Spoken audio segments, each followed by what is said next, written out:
你是不是傻呀？怎么世上还有你这么耿直的 boy 啊？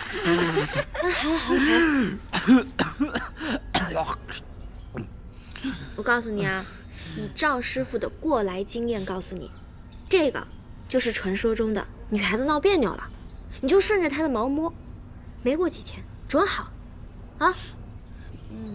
子枫也是这么说的。啊。可是他现在电话不回，微信不回，我就是想跟他说，他的围巾虽然特别难看，但是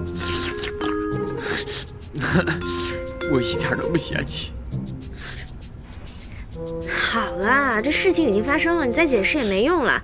我告诉你啊，你现在要做的就是重新去感动他。哎呀，我跟你说啊，事不宜